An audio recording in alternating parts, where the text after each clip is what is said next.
This is it. Episode 612 of No Laugh Track Podcast here at Minneapolis, Minnesota, Acme Comedy Company. Episode 2 of the day of the week.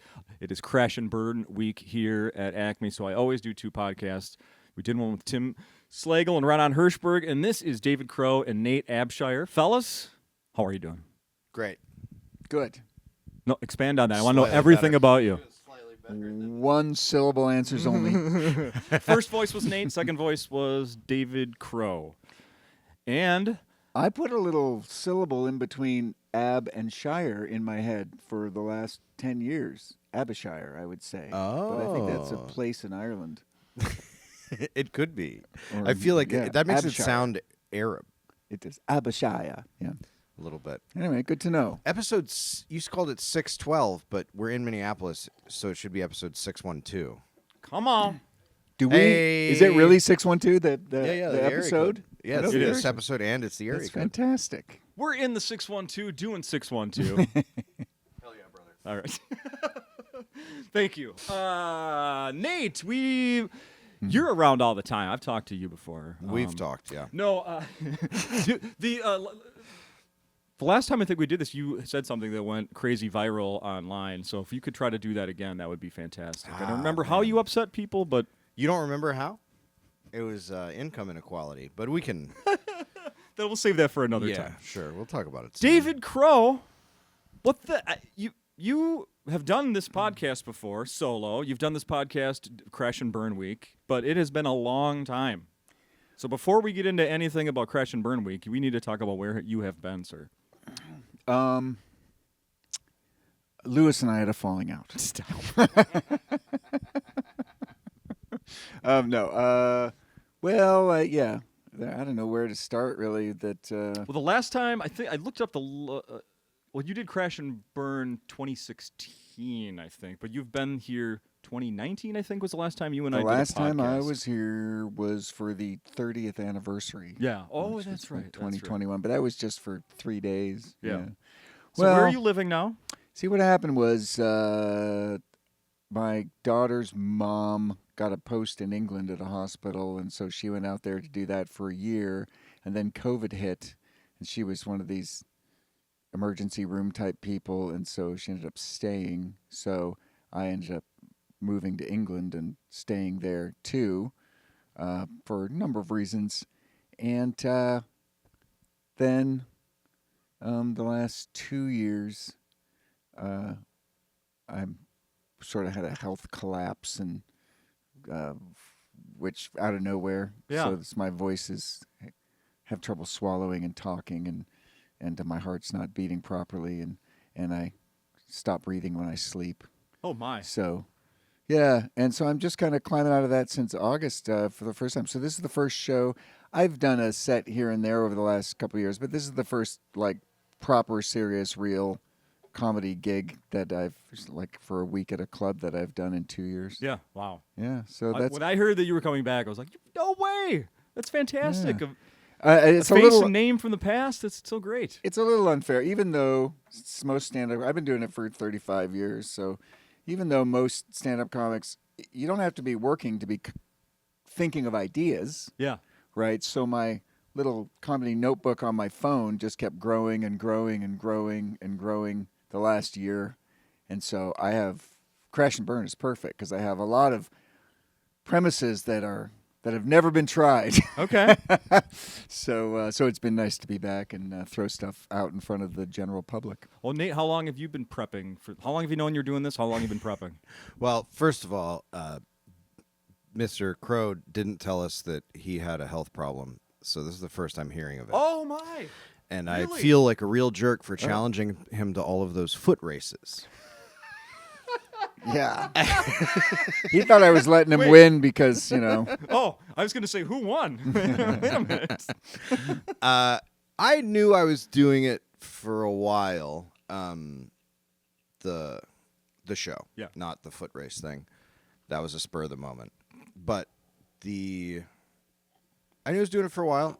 I definitely did some prep, and then it's one of those things where it's like so far away for so long, and then you have so much time to prepare, and then your daughter's born, and you don't have any time anymore.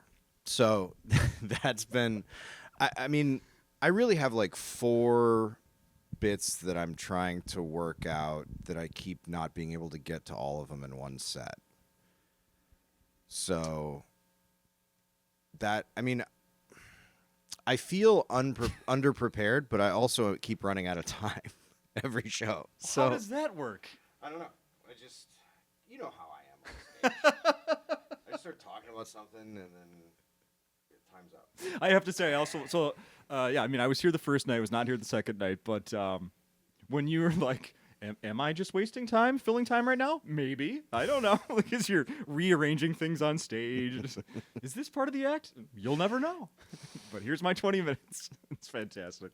Both these guys, Renan and Nate, are natural sort of on-stage gabbers. Not like talk with the audience, but they can just sort of free flow, and it sounds like stand-up. Yeah. I mean, Ronan was we just recorded with him. Yeah. And he literally said, I just like talking. Yeah.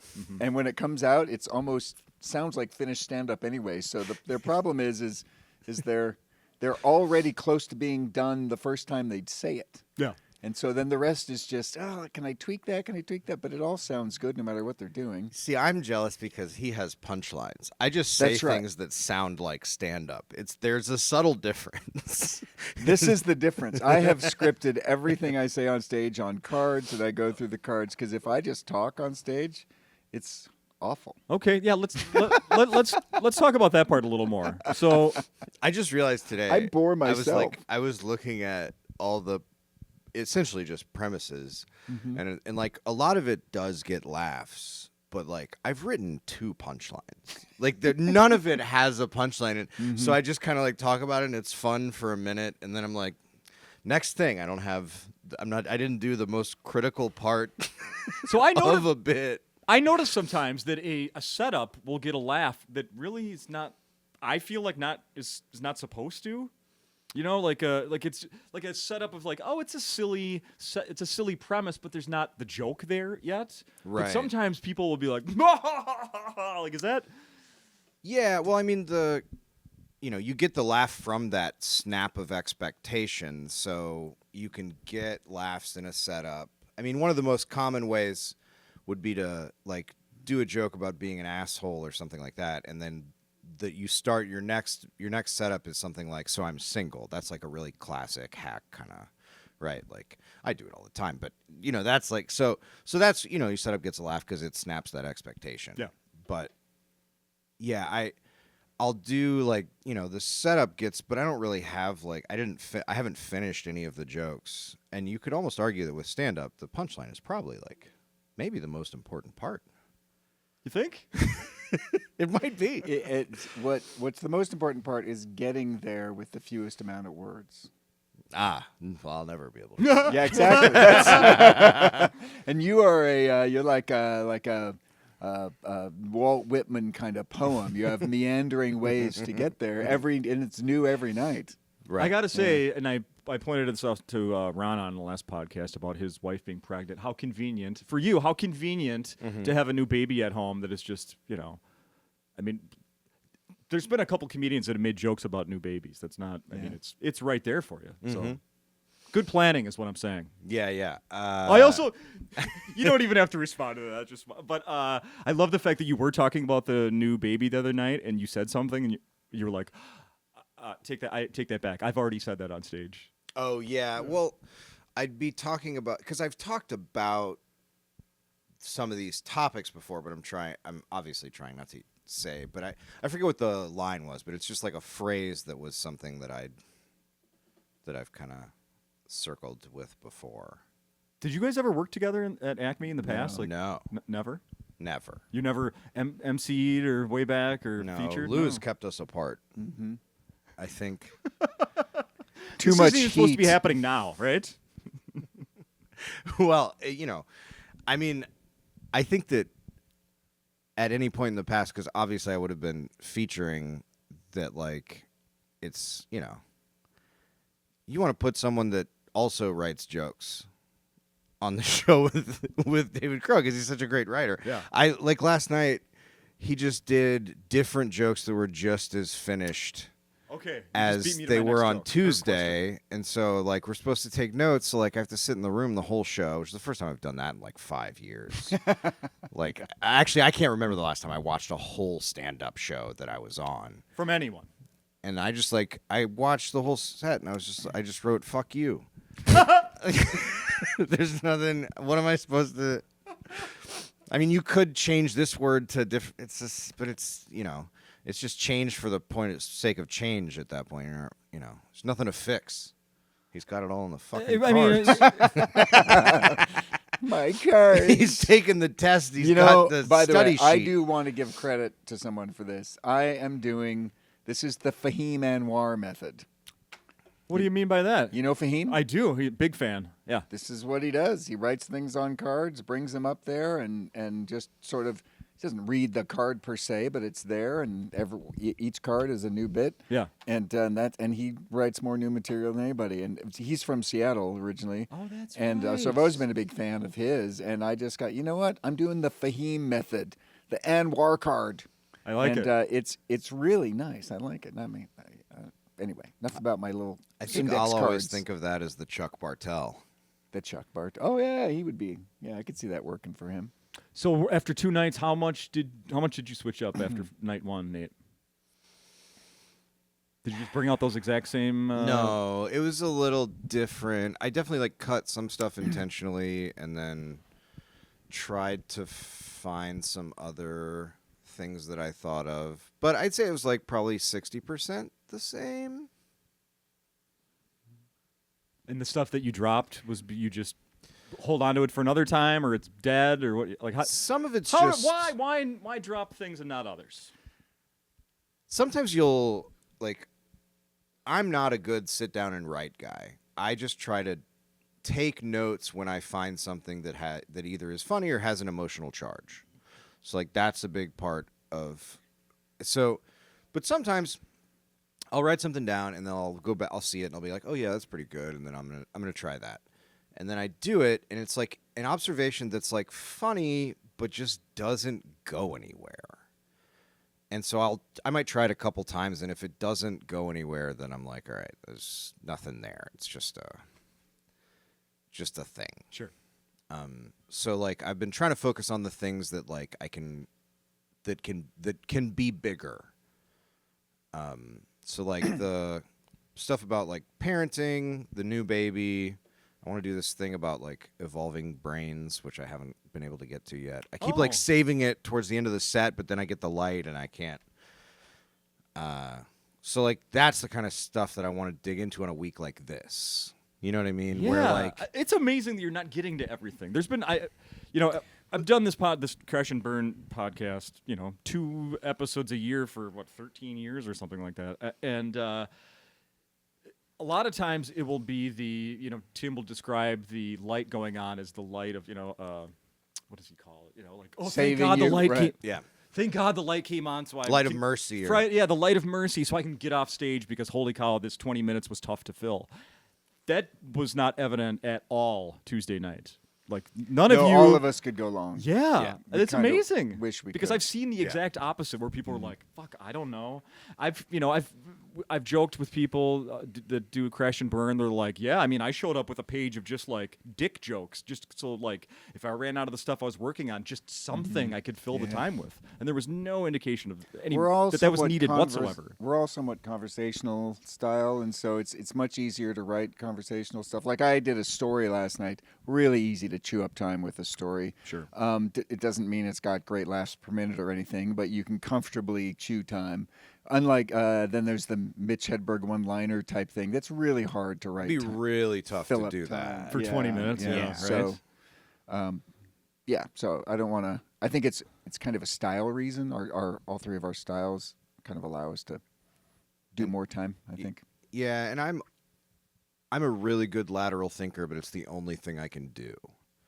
So He's good at lateral thinking. will often go, like, try to go down the line. Like last night, I really wanted to do about 7 minutes of Tuesday night. I wanted to do that, like, all in a row the same way. But then I got derailed in the like stuff about boomers and zoomers, and then that blew up and got bigger, and then I lose track of where I'm at. Yeah. So it's easy for me to be on a topic and then go laterally from it, but it's difficult for me to go to the next thing. Sure. My experiment for this Crash and Burn this time was I've always had, there's been two sides of my comedy writing, my comedy development. And one is very George Carlin-y, where I'm sitting at the computer at the notebook and I'm playing with words. And it's more like sounds and rhythms of words, just kind of bouncing along. And it's partly the meaning, but it's really the sound and how it flows out. It's really important.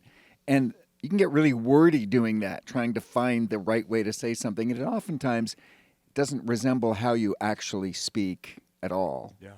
But then when I get on stage, I'm very much more of a Steve Martin, where it's a kind of concept-driven, performative, lots of goofiness and this kind of acting things out. And it doesn't go with the George Carlin wordy person that's at the computer.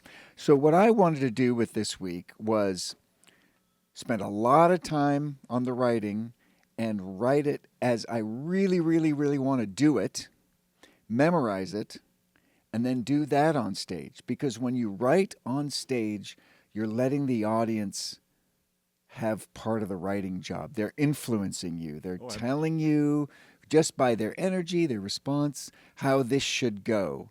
And, you know, they'll turn you without you even being aware of it, right? So I really wanted, and I've always done that. I've always been I've got all this time on stage. I'll throw out some ideas, see where they go, see where the laughs are, and they end up kind of editing for you as you write. So I didn't want to do that. I wanted to say, okay, what am I going to come up with on my own without the jury of the audience over my shoulder the whole time? So that's what I've come with this week. Is these are like I've got a thing on Charles Dickens that I'm going to do tonight that has been really hard to memorize. Oh, yeah. Because it's long and it's meant to be all wordy, right? So wait, so you're saying that...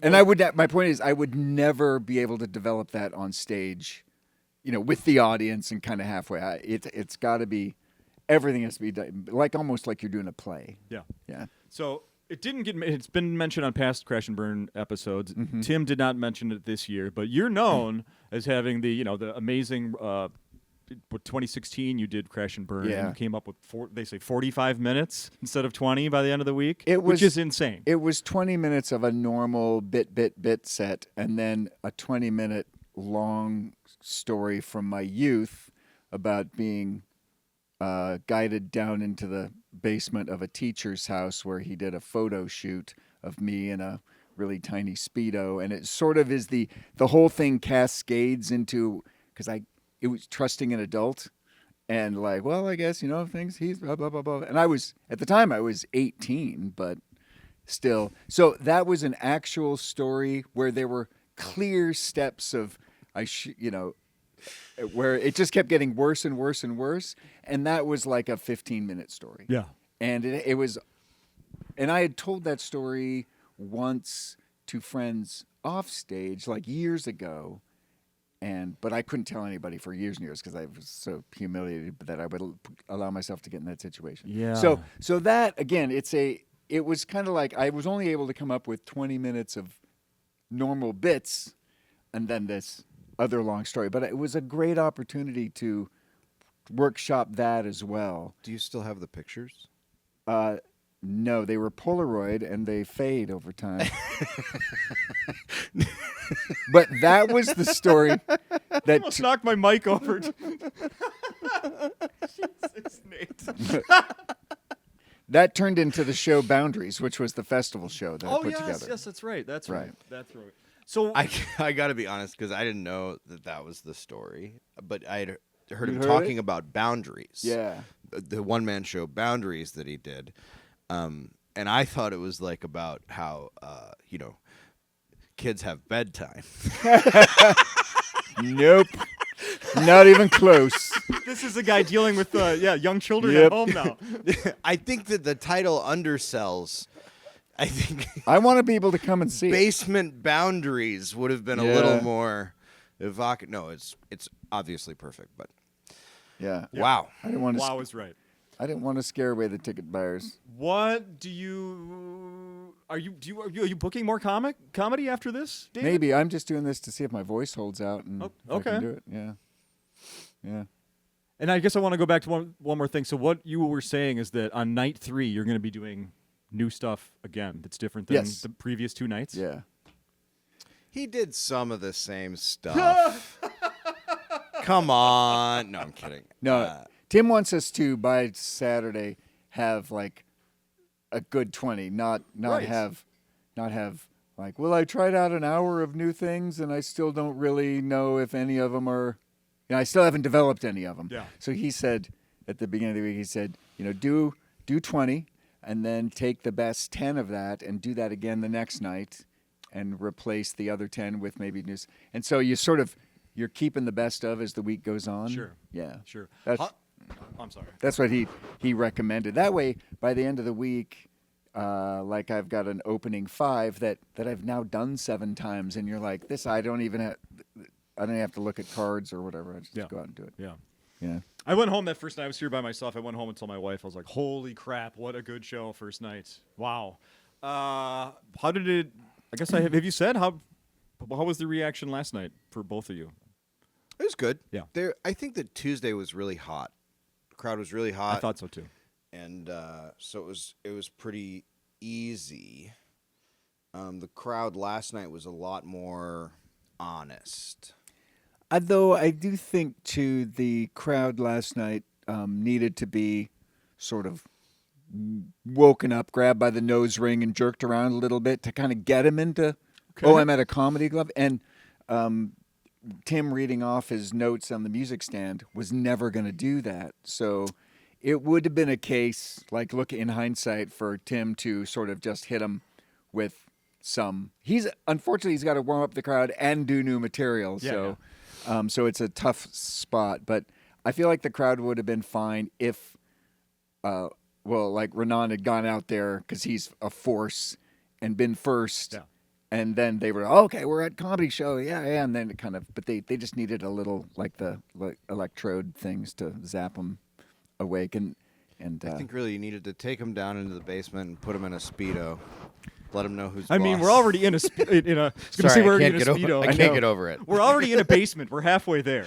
I mean, Although one time in Dinkytown, we were walking around. I was college age, probably still in college, and we were walking around, and a guy was like drinking out of a bottle in the alley, and invited us into his house, and like played spoons for us, and then made up a song, and then invited us to the basement. And I was like, actually, we were just leaving, so could have been the same guy. Yeah, there's no. And what is your one man show about that called? No. Also boundaries. spoon this. I guess. Spoon Do Man. you No, want I a just- Is spoon? it called Spoon Man? Spoon Man. How are you two at taking critiques from other comedians? That is, part of this week. Oh, that's easy. I love it. I Yeah. love it. Although sometimes the critique that I need the most help with isn't so much about fix that bit. It's I've always been all over the place when it comes to style and rhythm and comedy. Like how do you define what you do best? Because I'm like this endless buffet of things. So because I've been too fascinated with, I like that style. Like even when I write a new bit, it often reminds me of I'm a comedy fanboy of one of the comics that I love. Yeah. And I'll sort of start to write in their voice a little bit, and then the next bit it'll be in some other, like the Dickens thing. It opens up. The first line is, many of you are familiar with the Dickens classic Little Dorrit, okay, which is an ode to Bob Newhart's beginning of the Lincoln bit, where he says, many of you have read the book The Hidden Persuaders, and it's on Button Down Mine from 1961. But I just It's the best joke ever written. yeah, by the way. I just love that he expects the audience to have read this book. There's this expectation that everybody is right? Yeah. And it's just so beautiful. And that's so in saying that, many of you are familiar with the Dickens classic Little Dorrit. It's sort of a joke about like, oh, I'm doing a Bob Newhart joke, right? But okay, so I just wanted don't you think that Newhart saying that is a gag? No. But it's a gag when you're saying it because Yes. you don't actually. I don't think anybody has. Nobody here knows what Ryan the fuck you're Hamilton talking about. had never heard of Little Dorrit. They might have. So I'd say you're Yeah. at 5% have heard of Charles Dickens.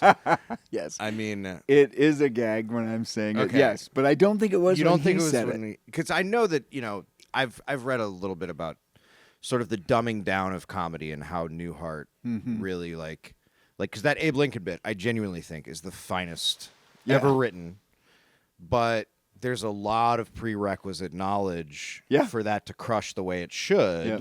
Like you have to know a little bit about history and kind of and have at least an understanding of marketing. But he was an accountant, and his audience. You can hear the not champagne, but the martini glasses clinking in the crowd. I mean, it's everyone's in a suit and a dress. It's just a different time. I think. I love it so much. I gave you credit on the last podcast. I'm going to give you credit to your face here. Nate calling Crash and Burn the most expensive open mic. I don't know how that hasn't been said before, but it's so perfect. I'm really good at saying things that you feel like have been said a lot. Was that an insult? I'm saying that you pulled the one that nobody's pulled. No, thank you. That's something that I try to do. I remember years ago I was doing a guest set at a club, and the headliner and the feature were sitting at a table, and I was about to go up, and so I was like, all right, I'll be right back. I'm going to do 5 minutes on how cats and dogs are different. And then I went and did that. No. And and when I got off, they were like, I thought you were joking. Yeah. Yeah. Did you drop that after that one night, or? No, that's on my album. That's the doggle. Oh, the cat will. Yeah, the cat eat your and the dog eyes. bit. Yeah. Yes, I know that one. Yeah. Perfect. I mean, it's not really. My favorite kind of material is something that is a premise that you've heard before done poorly, and to go places with it that you haven't heard. That's my favorite thing to do. Interesting. One of my favorite things to do. Yeah. Final question. What are your confidence levels on the rest of the week? I don't look at it that way.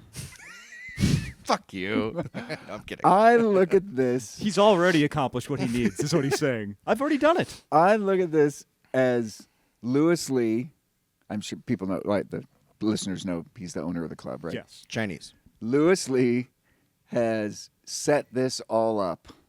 This whole Crash and Burn week. I mean, not even talking about the rest of the year running the club and the decades of doing this and creating this opportunity for people like us to have stage time, but he's set this all up in part to watch us take one, right? Like here we are, we're all headliner comics, we're used to success, but